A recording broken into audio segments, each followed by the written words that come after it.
Hai semua, perkenalkan nama saya Stefania Dominika Dio dari tingkat 2C, Prodi Farmasi Poltekkes Kemenkes Kupang.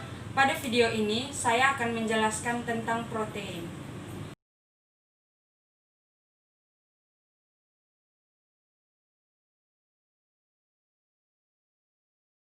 Protein adalah polimer yang tersusun dari monomer yang bisa disebut asam amino.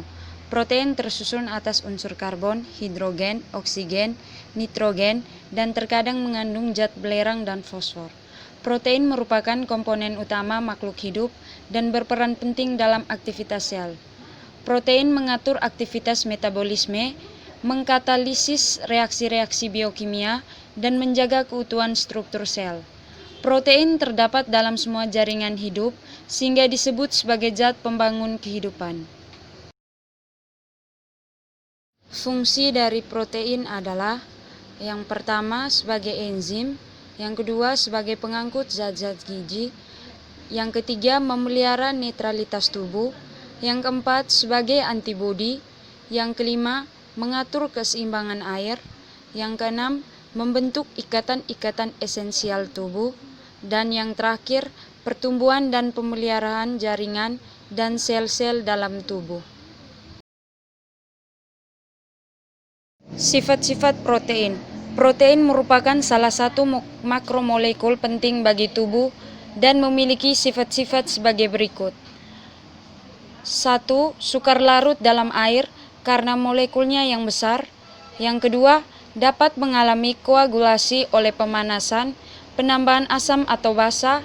Yang ketiga, bersifat amfoter karena membentuk sweeter ion. Dan yang terakhir, dapat mengalami kerusakan atau terdenaturasi oleh pemanasan. Struktur protein. Setiap protein terdiri atas satu atau lebih rantai polipeptida yang dapat membentuk 4 struktur protein, yaitu yang pertama, struktur primer atau biasa disebut struktur linear. Struktur primer adalah suatu susunan atau rangkaian asam amino dengan urutan tertentu yang membentuk rantai polipeptida. Yang kedua, struktur sekunder. Struktur sekunder adalah protein yang berupa susunan dari 2 atau lebih struktur primer yang dapat membentuk heliks dan lembaran. Struktur sekunder ini terjadi karena adanya suatu gaya dispersi atau ikatan hidrogen. Yang ketiga, struktur tersier. Struktur tersier adalah protein yang terbentuk dari gabungan beberapa macam struktur sekunder yang berbeda dan membentuk lipatan atau gulungan. Hal ini terjadi karena adanya suatu ikatan hidrogen, ikatan garam, interaksi hidrofobik, dan suatu ikatan disulfida. Dan yang keempat, struktur kuartener.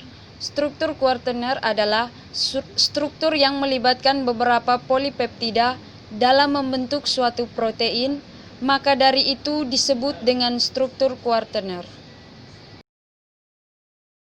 Berdasarkan sumbernya dibagi menjadi 2, yaitu yang pertama protein hewani yang berasal dari hewan, dan yang kedua protein nabati yang berasal dari tumbuh-tumbuhan.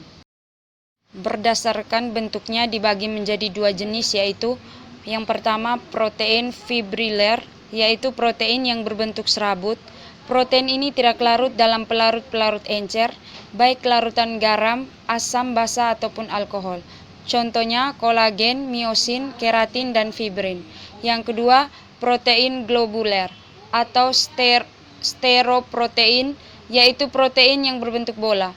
Protein ini larut dalam larutan garam dan asam encer, juga lebih mudah berubah di bawah pengaruh suhu, konsentrasi garam, pelarut asam dan basa dibandingkan protein fibriler.